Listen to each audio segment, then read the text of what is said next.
Assalamualaikum warahmatullahi wabarakatuh. Alhamdulillah. Alhamdulillahi rabbil alamin. Assalatu wassalamu ala ashrafil anbiya'i wal mursalin Sayyidina wa maulana Muhammadin. Asyhadu an la ilaha illallahul malikul haqqul mubin wa asyhadu anna Muhammadan abduhu wa rasuluhu sadiqul ma'adal amin. Allahumma salli wa sallim wa barik wa karim azan nabil karim idinil lazi min jamalika wa innal lazi fin jalalika wa innahu fin kitabika wa tahiri wal mujahidin amma ba'du. Alhamdulillah, bertemu lagi dengan saya Guru Mursyid Syekh Nur Muhammad Buya Irwan Maulana Al-Khalidi, Sumatera Barat. Tentunya dalam channel kesayangan kita Buya Pasaman Timur, dalam rangka tolabul ilmi, belajar menuntut ilmu dengan niat ingin meningkatkan iman dan takwa kita kepada Allah Subhanahu wa ta'ala. Meningkatkan iman dan takwa tentu meningkatkan kekuatan ilmu dan ketakwaan diri kepada Allah. Alhamdulillah, dalam tayangan yang dimuliakan oleh Allah, waktu kesempatan yang diberikan oleh Allah yang kita muliakan, saya insya Allah akan berbagi ilmu pengetahuan, berbagi wawasan kepada kita semua. Tentang apa? Yaitu tentang hal yang paling penting dalam Islam, terutama dalam ibadah solat, yaitu tentang hakikat berdiri dalam solat, yang mana dengan kita ketahui selama ini dalam pelajaran ilmu tauhid dan tasawuf, bahwasanya syarat sah solat itu adalah fikli, qauli, qalbi, qariri. Artinya apa? Fikli itu adalah perbuatan, qauli itu adalah ucapan atau yang dibaca, qalbi itu adalah tempat, dan qariri ini adalah ketetapan. Nah, berhubungan kepada yang ketiga adalah qalbi, maka di sini kita mengatakan qalbi itu adalah bahasa ibadah yang menunjuk kepada kodrat hati halus. Kenapa diarahkan kepada hati halus bernama qalbi? Karena disitulah semua terjadinya alam sifat dan zat bagi Allah. Sebagai persembunyian batin, perwujudan batin Allah pada qalbi, maka dikatakan arah kiblatnya daripada rohani adalah qalbi. Dalam qalbi itu ada wujud tempat titik mana rohani itu bersujud. Dalam pelajaran biasa yang telah kita lalui, yang pernah kita bahas, diri yang fana sifat, diri yang fana fillah, yaitu diri yang dikatakan bersifatnya Allah pada diri kita, dinamakan diri sifat atau diri hakikat. Kita telah pernah belajar bagaimana mendapatkan diri yang tidak bersekutu dengan Allah, yaitu dengan fana fillah. Mana yang dikatakan fana fillah? Yaitu nuraninya berwaris Adam kepada nuraninya adalah jasad bagi kita. Berwarisnya asal usul Muhammad daripada zat dan wahyu daripada rohnya pada usulnya Allah, rohani bagi kita. Dan berwarisnya Allah kepada nyawa dalam bentuk batin bagi kita, batin bagi Allah, nyawa bagi kita. Kalau sudah diri hakikat Adam dan hakikat Muhammad dalam bentuk nurani dan rohani, tanda bernyawakan batin Allah, maka itulah diri yang sebenar-benar diri sifat bagi Allah untuk dasar menuju kepada kemilahannya. Tapi sekarang kita akan naik mengkaji, melanjutkan kajian tersebut kepada tingkat qalbi, yaitu tempat. Apa yang dimaksud tempat? Kalau kita benar-benar bertajalli menghadap Allah, kita pastilah mencari sebuah tempat yang mana Allah bersifat qiyamuhu binafsihi, yaitu berdiri sendiri. Dia ada dan dia berdiri sendiri. Itulah wujud daripada qiyamuhu binafsihi. Di mana tempat qiyamuhu binafsihi? Kenapa diarahkan kepada qalbi? Nah, kita telah belajar kalau qalbi itu adalah kodrat dari azalinya Allah, terbuat dari nurani, zat dan batin. Tetapi apakah tiga kodrat tersebut tidak berupa makom? Nah, pasti dia berupa makom. Kalau berupa makom, dia adalah berupa dalam satu wujud dan ada alas tempat dia berada, yaitu tempat. Nah, tempat daripada kodrat yang tiga ini, alasnya ini yang dinamakan dengan sukun atau kosong.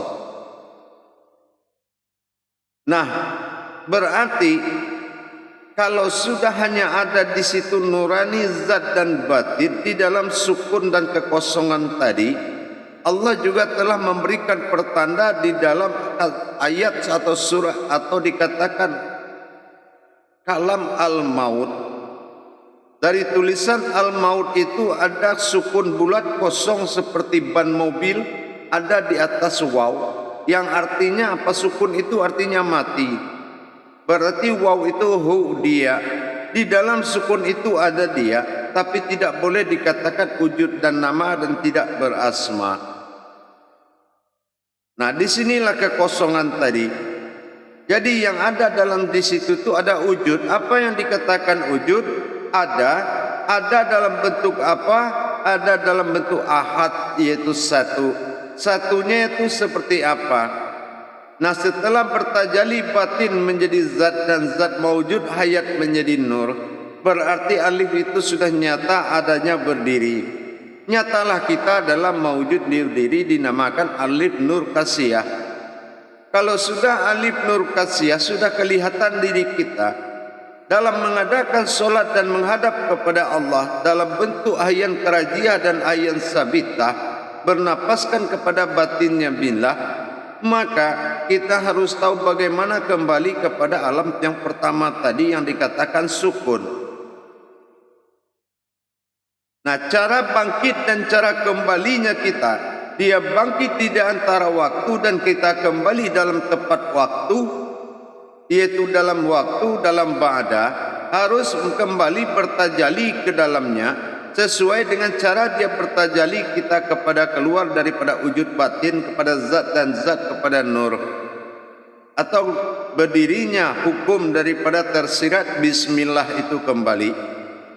Nah, setelah dia berwujud milah kepada ketuhanannya, setelah dia ingin dipanggil Allah dan mewujud pada Rahman dan Rahim, sekarang bagaimana kita untuk melaksanakan solat dan menghadap kepadanya?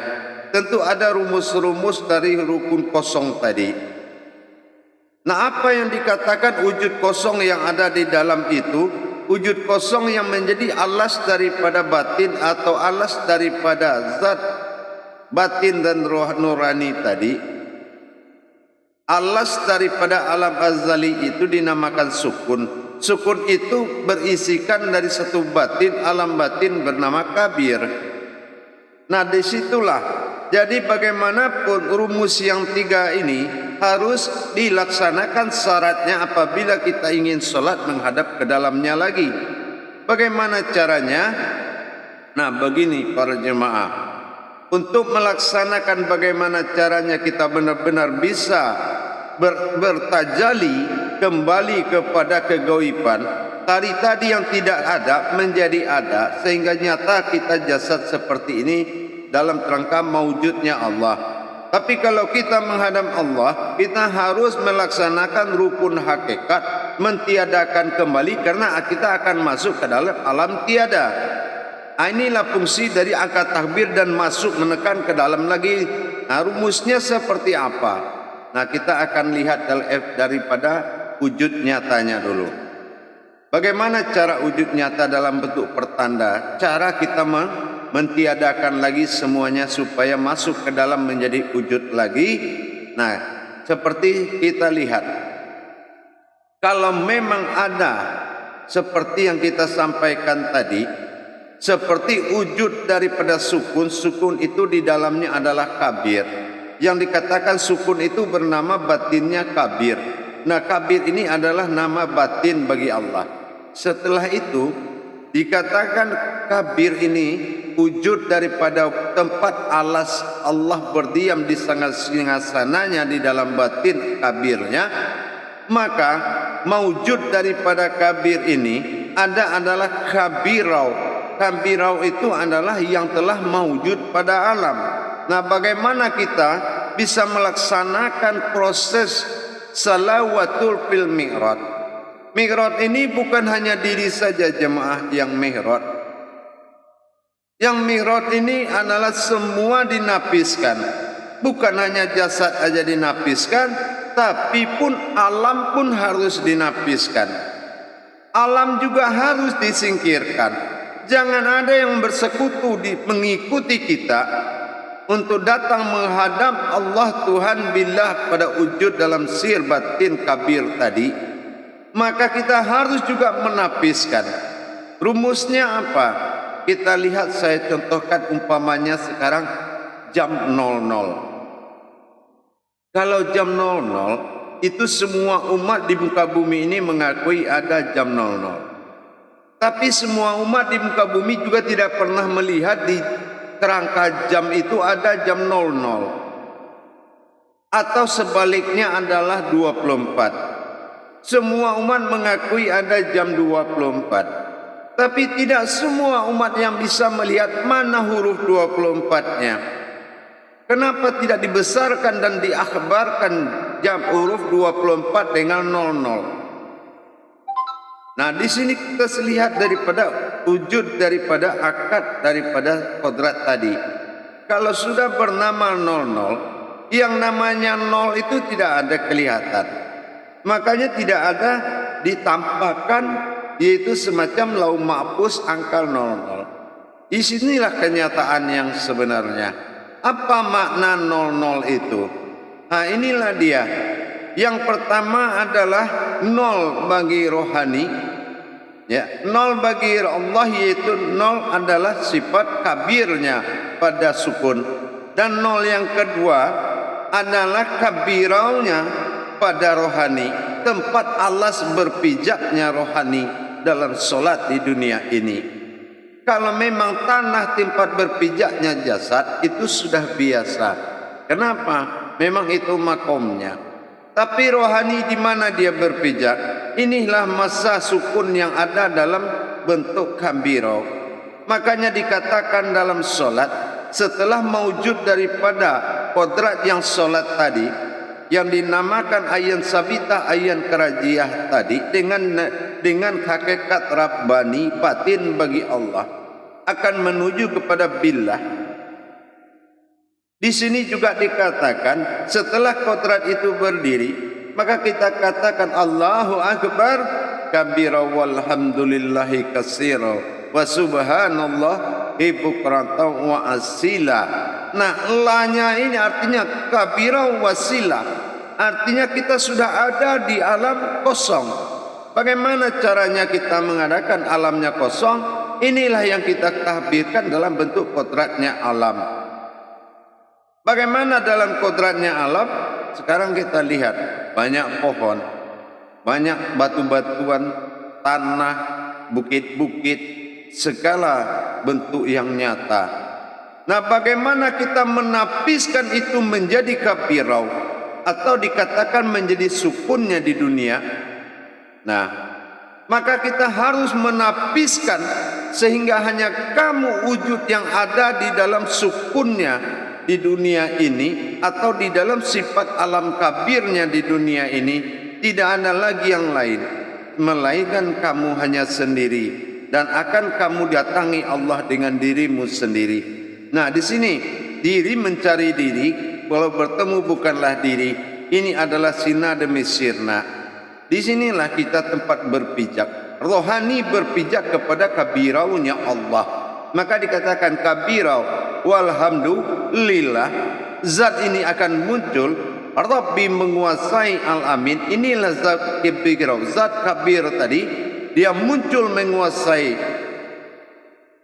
diri kita. Wa kasirau dengan rahasianya. Wa subhanallah dengan kesuciannya. Hebu kerantau wasila. Maka terbentuklah alam kabir yang sangat bersih, sangat suci sekali. Nah, bagaimana nanti bisa jamaah itu kusuk menitiadakan semuanya tadi, baru bisa masuk ke dalam wujud yang ada dalam sukun yang sebenarnya dalam kolbi. Setelah tidak ada yang bersekutu, setelah engkau masuk ke dalam kabirau dan menyingkirkan sifat yang nyata bagi dirimu, dan tidak ada lagi yang mengikutimu untuk masuk ke dalam alam kabir. Inilah fungsinya takbir. Bukan hanya jasad saja, bukan hanya menapiskan sifat kodrat jasad yang batil, tapi juga menapiskan semua kodrat-kodrat yang ada di alam ini. Laksana di malam hari tidak ada yang satu pun yang ada melainkan dirimu. Maka kamu kosongkan. Jadi mana kodrat kabir itu? Nah, perhatikan. Kodrat kabirau walhamdulillahi wa kasirau. Kabirau atau dikatakan ahadiyahnya, yaitu seperti kekosongan seperti ini. Ini kosong para jemaah, kosong. Nah, bagaimana kamu berada di kekosongan ini? Tidak ada kamu lihat lagi yang lain.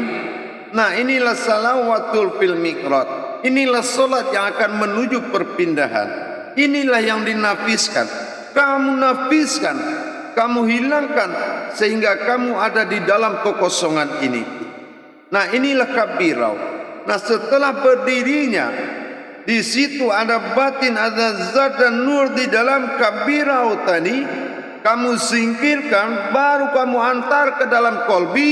Disinilah baru masuk ke dalam alam kabir yang wujud. Nol yang kedua. Nol kan yang pertama alam, baru masuk kamu kepada nol yang kedua. Artinya setelah kamu berhasil menapiskan alam dengan kabirau, berbentuk wujud kabirau, dan kamu sudah berdiri di alam kabirau, baru bisa rohanimu masuk ke dalam alam kabir yang dinamakan sukun. Inilah awalnya kata kosong-kosong. Para jemaah yang dirahmati Allah, insya Allah, coba kita perhatikan baik-baik. Kalau memang kita sudah mengkaji daripada tubuh fanafillah tadi, berarti tuntutannya sudah lengkap. Kalau fikli perbuatan, kita sudah lihat perbuatan itu adalah perbuatan daripada jasmani, hanya batasannya adalah kiblat. Begitu jasmani menghadap kepada kiblat, artinya Adam menghadapkan wajahnya ke maghrib, ke arah kematian. Kullu nafsin izzakatul maut, maka dia melihat qabla maut. Lihat, dia melihat mana antamutu qabla mutu tadi, qabla mautnya mana. Disinilah saat kita memperjuangkan berangkat dan kematiannya daripada Adam, ya kan? Setelah tersingkirnya, apa kablanya, kejadiannya? Kablanya termasuk daripada menapiskan kosong daripada alam dan mewujudkan diri yang berdiri di dalam sifat kabirah. Makanya dalam surat Al-An'am sangat jelas. An-An'am ini surat batin. Apa An-An'am itu? Kenapa dikatakan surat batin? An itu adalah sifat nama kabir batin yang halus. Sementara am adalah si wujud diri yang tidak bernajis, tidak berakal, tidak bertubuh, tidak berjasad. Ini namanya am. si wujud am. Jadi kalau surat Al-An'am, alam batinnya sebuah mawjudullah, itu yang dimaksud dengan surat Al-An'am. Mana Al-An'am itu? Yang am itu maya, mana si wujud am? Itulah si wujud ahyan karajiyah. Ahyan karajiyah itu dinamakan am, ya. Dan si wujud batin yang dikatakan ahyan sabitah itu yang dikatakan an. Am itu adalah alif mim, itu yang di dalam kaca yang kita ibaratkan tadi dalam kajian jahiyah karajiyah dan ahyan sabitah. Nah, sementara yang dikatakan an itu adalah batin, sumber batin adanya di atas atau derajat tertinggi. Nah, itu dinamakan an. Kalau kita pernah belajar Iqra dulu jamaah, an, in, un. Nah, kalau dia depan itu derajat batin bernama in. Dan di bawah itu dinamakan un asal. Nah, itulah orang yang kembali kepada asal. Jadi semua titik tiga, titik an, in dan titik on itu menandakan posisi batin-batin Allah. Di depan adalah batin hayat namanya. Nah, itu batin hayat. Apapun yang berhadapan di depanmu, kamu bisa gunakan untuk kebatinanmu. Apa yang kamu inginkan. Nah, inilah Allah telah menyediakan dan mengelilingi manusia itu dengan singgasana kekuatan arasnya. Hanya manusia itu saja yang tidak paham. Dia lebih nyaman dengan nilai makhluk di dirinya daripada nilai umat dalam dirinya. Inilah harus kita rubah kembali. Hidup dengan asli diri kita, yaitu diri fitrahnya Allah. Jangan pembungkus jadi rokok, rokok jadi pembungkus. Jangan. Rokok tetap rokok, pembungkus tetap pembungkus. Manfaat ada di rokok, bukan ada di bungkus. Nah, sama. Jangan lama menikmati kehidupan jasad yang mana kamu akan dikubur mengikuti jasad dan tidak akan kembali kamu kepada Allah karena kamu lupa dengan rohanimu sendiri. Ini kita kembali kepada kenyataan sebetulnya. Mana kenyataan diri kita? Inilah kenyataan nurani, rohani dan rabbani, diri hakikat yang berpulang meninggalkan jasad yang mewujud dinamakan sewujud am dan sewujud an. Inilah surat Al-An'am. Makanya dikatakan surat batin. Siratal ladzina an'amta alaihim. Nah, itulah jalan suci, jalan yang benar-benar pilihan Allah adalah jalan diri. Siratal ladzina an'amta ta'ala Tuhan ihim umat. Jadi pilihan Allah itu adalah jalannya diri, yaitu jalannya batin. Diri yang batin itulah panafillah. Para jemaah yang dirahmati Allah, pelan-pelan kita tetap belajar. Pelan-pelan kita tetap belajar meningkatkan kualitas ibadah kita kepada Allah. Hanya orang yang tidak memiliki pikiran, yang tidak mengerti tentang Tuhannya. Dan Islam buat orang-orang yang berilmu. Tidak kamu berilmu, maka kamu akan ditelan oleh masa. Semakin hari semakin tua dan mati makanan tanah dan santapan cacing. Tapi semakin kamu tua semakin berderajat, maka kamu akan dimuliakan Allah. Tempat beristirahat dan singgasana dalam berkah, bukan menjadi makanan cacing. Kenapa? Siapa yang menguasaimu? Man Rabbuka. Kalau Allah bertanya, malaikat ditanya. Sementara kita qul a'udzu birabbin nas. Aku dikuasai oleh Allah. Katakan aku yang menguasaimu. Allah sudah buka rahasia. Makanya itulah yang dikatakan fanna'um fillah wal baqa'um fillah. Kekalkan diri fana, berdiri dalam diri yang fana dan kekalkanlah dalam kefanaan itu. Apa kekalkan? Fana yang tidak berurat, tidak berdarah. Itulah diri fana fillah. Berdiri di alam baqa'ufillah. Mana baqa'ufillah? Itulah sukun yang dikatakan alam kabir bagi Allah. Kabirau pada dunia sifat maujud daripada kabir bernama kabirau. Makanya ada kosong dengan kosong. Jam 00 jam kosong dengan kosong.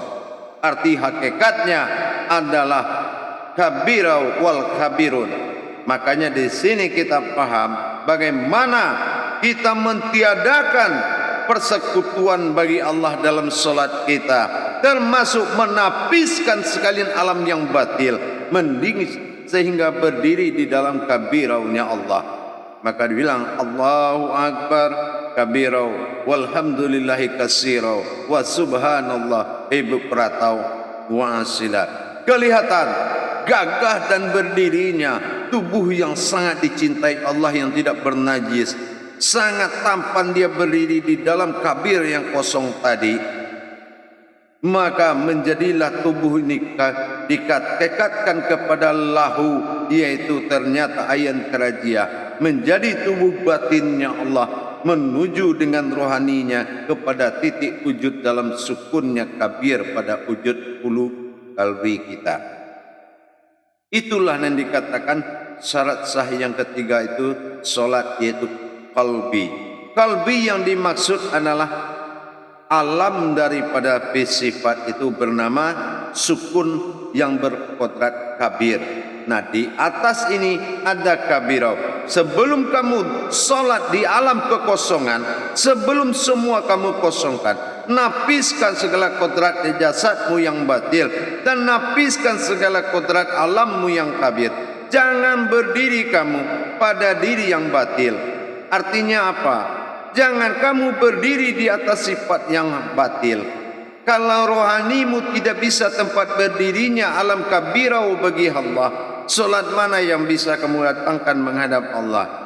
Maka dikatakan kabirau. Kabir adalah suatu nama zat batin bagi Allah. Zat daripada batinnya Allah bernama kabir. Jadi disinilah kekosongan. Ini yang kosong. Singkirkan semua, berdiri di kekosongan itu. Munculkan ayan karajia dan sabitahmu tadi. Insya Allah kamu akan masuk, rohanimu akan menuju wujud batin yang di dalam kalbimu sendiri.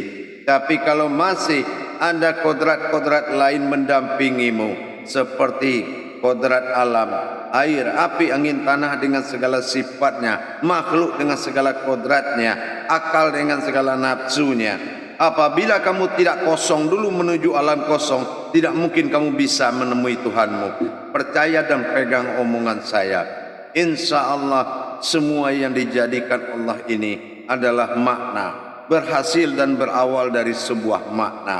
Apa yang kamu lihat di dalamnya ada makna. Inilah sir usir, ada rahasia di dalam rahasia. Baik para jemaah sekalian, mudah-mudahan bermanfaat bagi kita semua. Semakin berderajat ibadah kita, semakin tinggi derajatnya, semakin mulia di mata Allah. Pasti solatmu dihadiri oleh Allah, yang Tuhan billah yang kamu cari selama ini, yaitu Tuhan dirimu sendiri. Maka tingkatkan kecintaan hatimu kepada Allah, tingkatkan hati nuranimu, belajar dengan sungguh-sungguh. Boleh sama-sama manusia, tapi tidak semua manusia yang mencari Tuhannya. Boleh sama-sama bentuknya manusia, tapi belum tentu semua manusia yang di dalam ada Tuhannya. Ingat pesan saya, kalau ingin berjalan jauh, haruslah berhati-hati. Kalau ingin melihat tubuh, ingatlah dalam tubuh ada diri. Insya Allah mudah-mudahan berkah dan bermanfaat buat kita semua. Akhirul kalam wabillahi taufiq wal hidayah. Wassalamualaikum warahmatullahi wabarakatuh.